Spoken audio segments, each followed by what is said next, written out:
Meus irmãos, bom dia. Nós seguimos no isolamento social em decorrência da pandemia do coronavírus e, portanto, com as nossas atividades presenciais suspensas.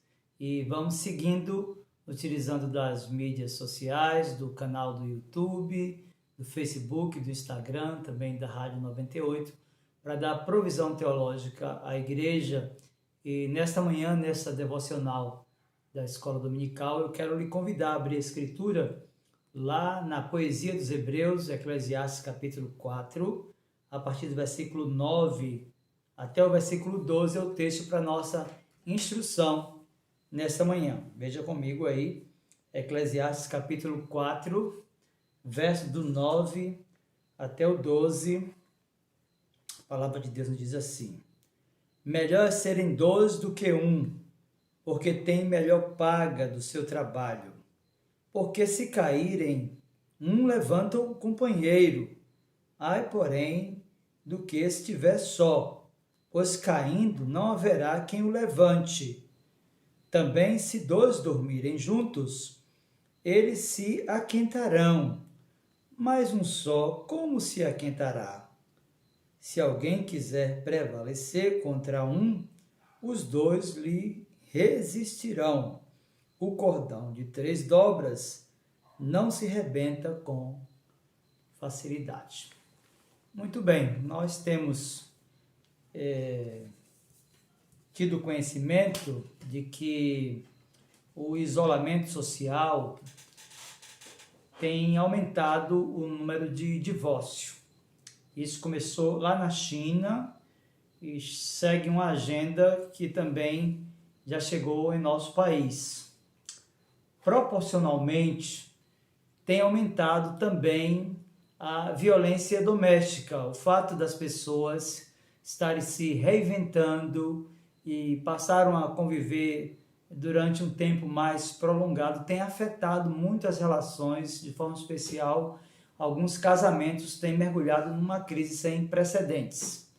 E eu quero fazer uso desse texto da Escritura nessa manhã para falar um pouco sobre a importância da preservação, da manutenção daquele que é o nosso maior patrimônio, que é efetivamente a família. E a sociedade, o próprio Estado brasileiro, reconhecem e definem muitas formas de relação como sendo um casamento ou uma relação estável. Por exemplo, o Estado reconhece a chamada relação homoafetiva. O Estado reconhece também a relação poliafetiva. O casamento é também definido do ponto de vista jurídico como um contrato. E esse contrato ele pode ser de comunhão universal de bens, e nesse caso todos os bens e dívidas adquiridos pelos cônjuges antes ou depois do casamento integram o patrimônio comum.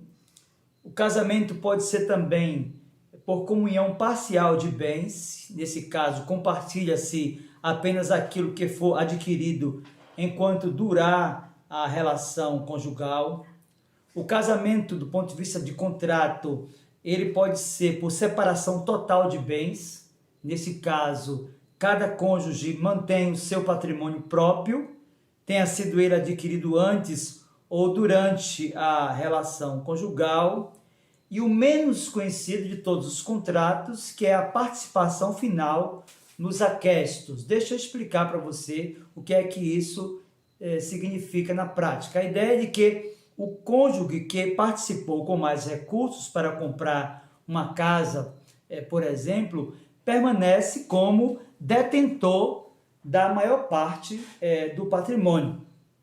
Contudo, nos interessa saber a Bíblia e como a Bíblia define o casamento.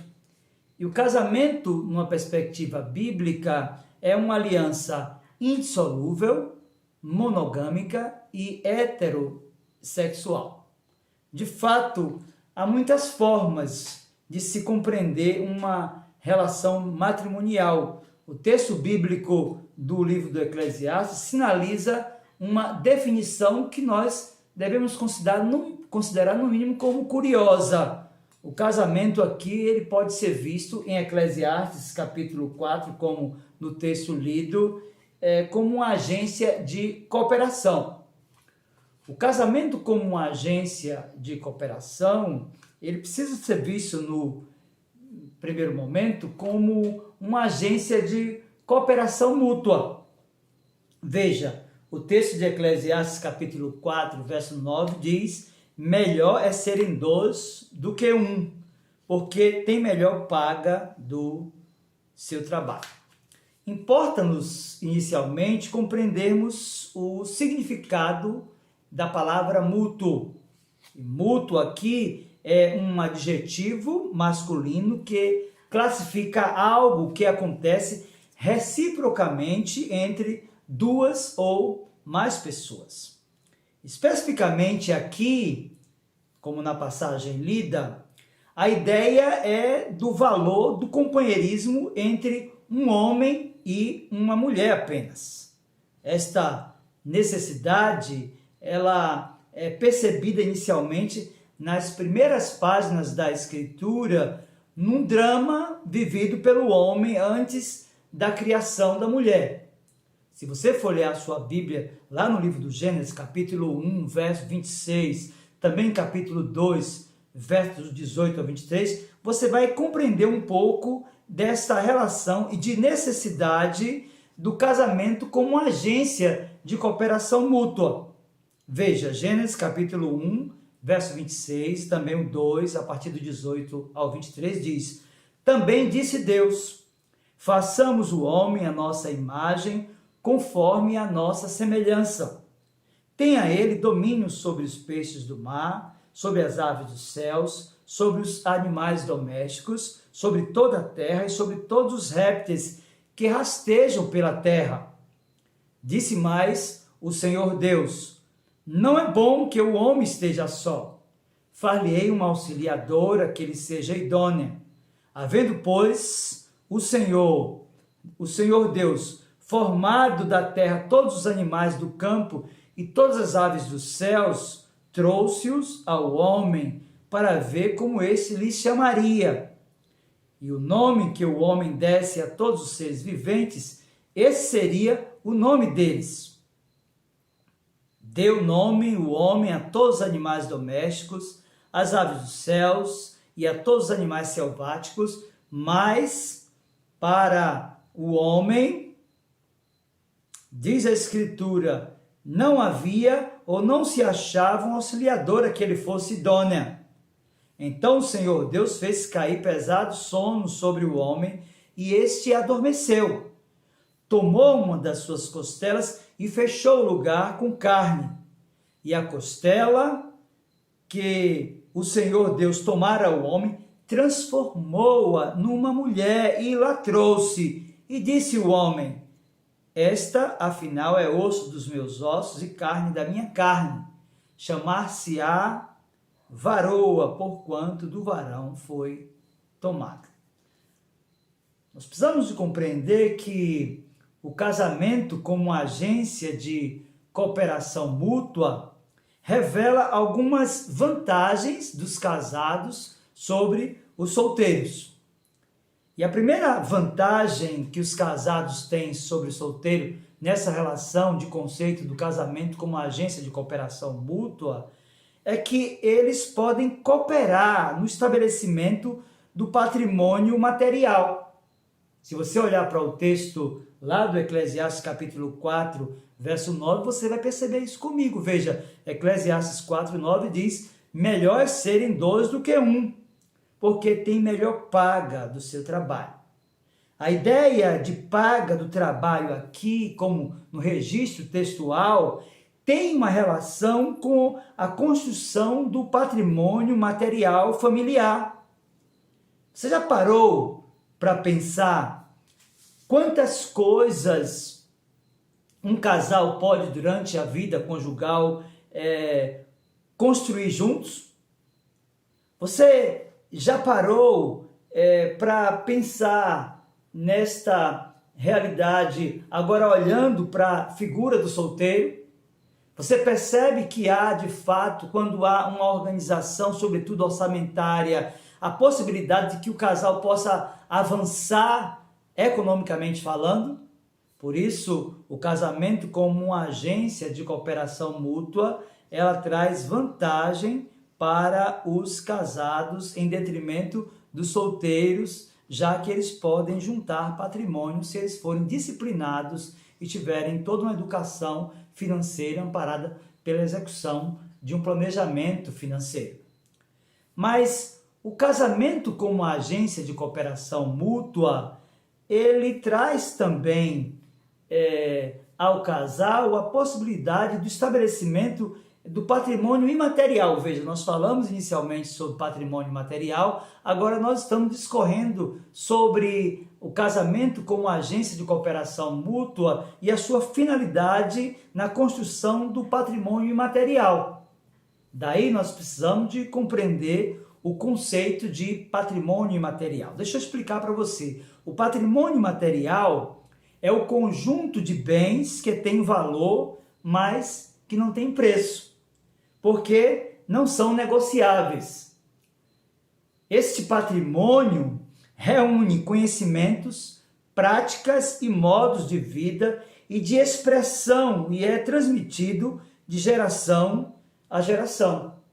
Então veja que o casamento como agência de cooperação mútua, ele facilita a construção do patrimônio material pela educação financeira, mas ele vai facilitar também a construção de um patrimônio imaterial, que são aqueles valores que não são negociáveis, que não estão na mesa da negociação e que são ajuntados a partir daquele momento que os dois se tornam um.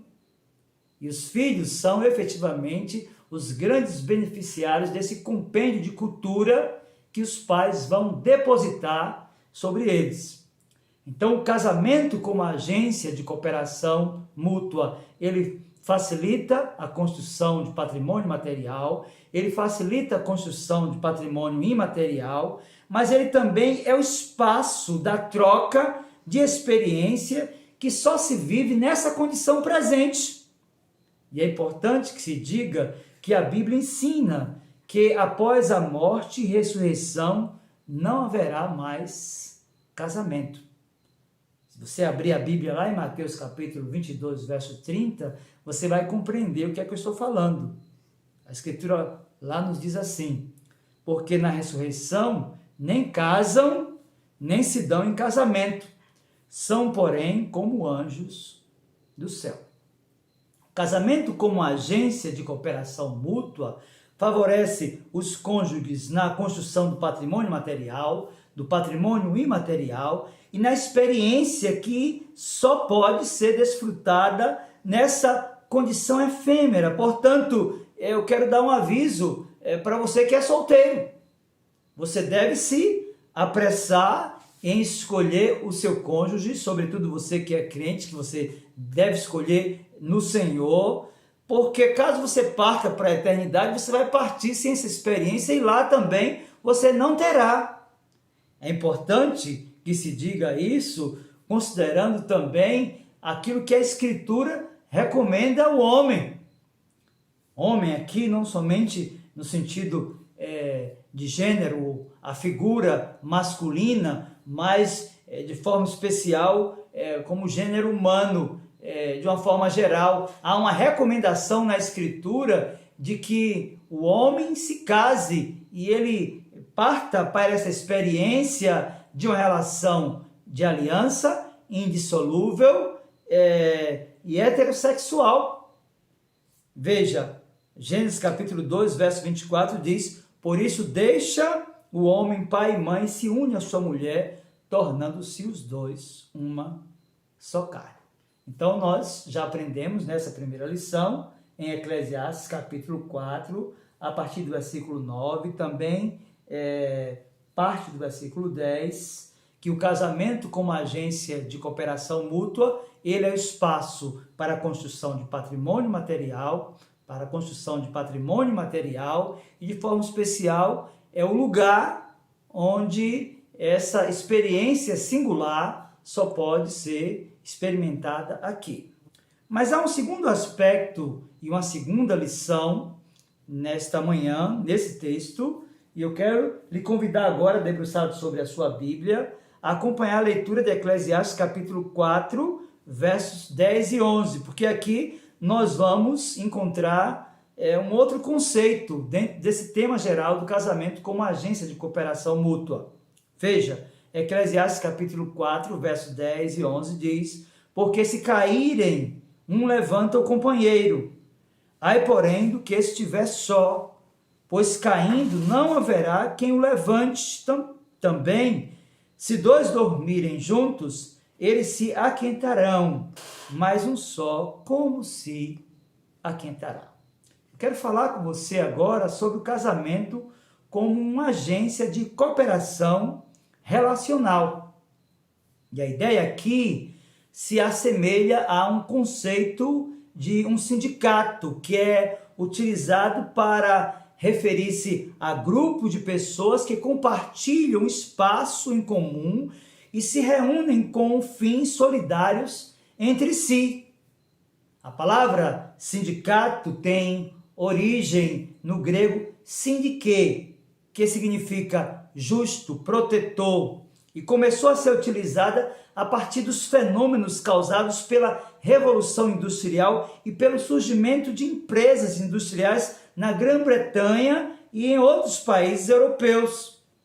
É bastante comum em muitos sindicatos a utilização da frase "juntos somos mais fortes". E a ideia é de estabelecer o valor da cooperação. O conceito gira em torno da solidariedade e dependência recíproca, aqui no caso da família. Aqui deve-se considerar também a chegada dos filhos como uma bênção da parte de Deus, diferentemente daquilo que a sociedade tem preconizado. É importante que, voltados para a Escritura, percebamos que a Bíblia define os filhos como uma herança do Senhor. E eles chegam para contribuir e para cooperar. Veja, Salmo 127, do 3 ao 5 diz: herança do Senhor são os filhos, o fruto do ventre, seu galardão. Como flechas na mão do guerreiro, assim os filhos da mocidade. Feliz o homem que enche deles a sua aljava. Não será envergonhado quando pleitear com os inimigos à porta. Perceba comigo que o casamento como uma agência de cooperação relacional exige da família cumplicidade, altruísmo, empatia, solidariedade, humildade e o próprio compartilhamento de vida. Devemos pensar que os filhos, nesse processo, nesse ajuntamento, eles não são coadjuvantes. Eles fazem parte do elenco principal na construção das narrativas que solidificam a relação familiar. Então deve-se parar com essa ideia de que os filhos estão em casa para serem servidos. Eles fazem parte do elenco principal e precisam assumir tarefas que eles possam desenvolver até mesmo para participar da organização da casa. É importante que pensemos que o casamento como uma agência de cooperação relacional, ele traz um conceito de uma família que é cúmplice, de uma família que é altruísta no sentido do seu clã, de uma família que tem empatia, que partilha os valores da solidariedade, da humildade que remonta o conceito e a necessidade do reconhecimento do erro, muitas vezes, e do compartilhamento de vida que vai construindo, solidificando e estreitando as relações, fazendo dessa família efetivamente uma família segundo o padrão de Deus. Então, nesses dias de pandemia e, sobretudo, quando estamos mais tempo juntos, há de se aproveitar esse tempo com utilidade. Pensar em utilizar o tempo de maneira útil é de fato perceber a importância da qualidade que deve se atribuir a esse tempo. E esta é de fato uma oportunidade que temos para o estreitamento e tratamento das nossas relações. É possível que algumas famílias nunca estiveram tanto tempo juntas como nesses dias de isolamento social. Por isso, aproveite e faça desse tempo um período da sua vida e da sua família, no seu casamento, na sua relação com os seus filhos, que possa ficar marcado beneficamente para o resto da sua história, para o resto da história da sua família na construção dos relacionamentos. Mas o texto segue, e agora, Eclesiastes capítulo 4, verso número 12, o último versículo da exposição, dessa breve reflexão para a escola dominical dessa manhã. Veja agora, capítulo 4, verso de número 12, nós vamos perceber que o casamento também, ele pode ser definido como uma agência de cooperação espiritual. Eclesiastes capítulo 4, verso 12 diz: se alguém quiser prevalecer contra um, os dois lhe resistirão. O cordão de 3 dobras não se rebenta com facilidade. Algumas pessoas veem nesta passagem uma referência a um filho que nasce como produto do relacionamento do casal. E isso, de maneira alguma, deixa de ser verdadeiro.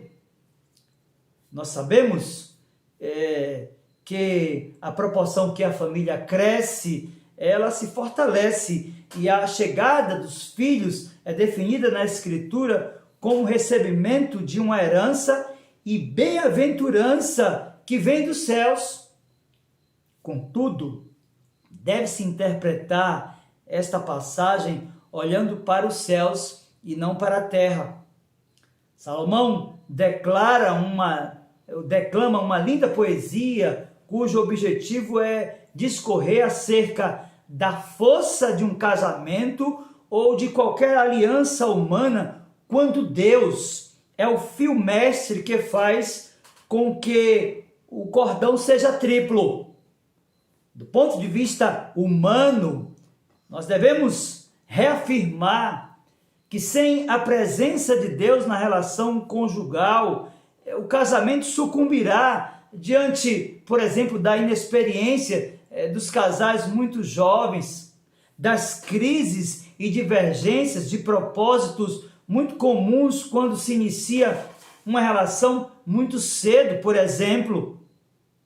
Nós precisamos de pensar que o que sustenta uma relação é o fio de ouro que o autor utiliza de forma poética como meio de expressar a fonte de segurança e unidade familiar.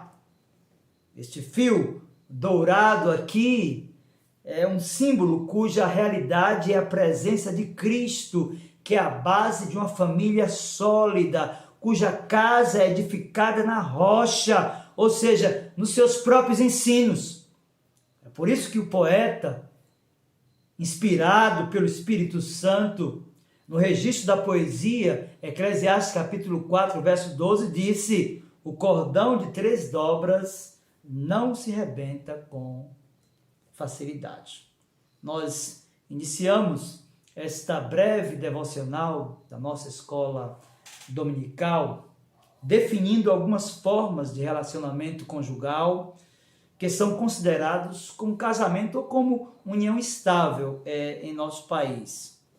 E eu quero concluir ratificando o conceito de casamento, cuja definição, segundo a Bíblia, é de uma aliança indissolúvel, monogâmica e heterossexual. É importante que se reafirme, nesse tempo de crise conceitual acerca do que é de fato a família, segundo a Bíblia, que é este o padrão de família que, segundo o Senhor Jesus, permanece firme e inabalável, não obstante aos intempéries. É exatamente isso que ele ensina lá no final do Sermão do Monte. Mateus capítulo 7, versos 24 e 25, Jesus descreve uma família cuja família compreendeu o valor da Escritura, comparando-a a uma casa que foi edificada sobre a rocha. Veja Mateus 7, 24 e 25, diz: todo aquele, pois, que ouve estas minhas palavras e as pratica, será comparado a um homem prudente que edificou a sua casa sobre a rocha. E caiu a chuva, transbordaram os rios, sopraram os ventos e deram com ímpeto contra aquela casa, que não caiu, porque fora edificada sobre a rocha. Eu quero concluir a mensagem nessa manhã, nesta devocional de escola dominical, fazendo um apelo a você. Não permita que a sua família ou que o seu casamento engrosse as pesquisas e os índices de relações que estão se dissolvendo em decorrência do isolamento social e de uma convivência mais aproximada. Você precisa de alguns recursos que são fundamentais para a preservação da sua casa. O primeiro deles é oração. Você precisa orar por seu casamento. Você que é mulher crente, cujo marido é descrente, ore por ele, para que Deus converta o seu coração. Você que é marido crente, que tem uma esposa crente ou descrente, ore por ela, para que Deus manifeste a sua graça na conversão daquelas que ainda não compreenderam a verdade da Escritura e na adequação dos valores da verdade àquelas que já afirmaram publicamente um compromisso com o Senhor. Então, a primeira receita para você preservar a sua família estável é a oração. Ore, se curve, se dobre, se humilhe diante de Deus, peça a Ele perdão e tenha humildade de reconhecer que você também erra. Então, esta é a primeira receita, é a oração. A segunda receita é a compreensão. E a compreensão, neste momento, passa pela percepção que você deve ter da necessidade de ressignificar o seu tempo e de reinventar-se para lidar com toda essa situação contrária que nós estamos vivendo. Você não pode manter a mesma agenda que você tinha quando não havia isolamento. É necessário de utilizar alguns recursos que estejam disponíveis para que a sua relação seja preservada. Utilize de meios que possa promover entretenimento, que possa aguçar o seu nível de cultura e de espiritualidade, estreitando a sua relação com Deus. Por fim, tenha paciência, porque Deus tem paciência conosco. A relação de casamento, ela é um modelo de uma relação que nós enxergamos na Escritura como uma relação vertical. A nossa relação, ela é apenas uma representação tosca da relação que Deus, como marido, Cristo como noivo, tem com a sua igreja. Então, para que esta relação que Ele como noivo estabeleceu comigo e com você, que somos a sua noiva, a sua igreja que está sendo preparada para as bodas, para que ela seja mantida e preservada, Ele renova sobre nós todas as manhãs as suas misericórdias que são sem fim. Então eu quero pedir a você, seja misericordioso. Quero pedir a você, mulher, seja misericordiosa. Exerça a longanimidade. Tenha paciência e faça desse momento da sua vida de isolamento social um momento em que a sua relação com seu marido e com seus filhos, a sua relação familiar possa se estreitar através de experiência que possa promover a glória do nosso Senhor e Salvador Jesus Cristo. A minha oração e súplica, então, é que você tenha um excelente dia na presença do Senhor Jesus Cristo. Que Deus, pois, abençoe a sua vida e a sua família.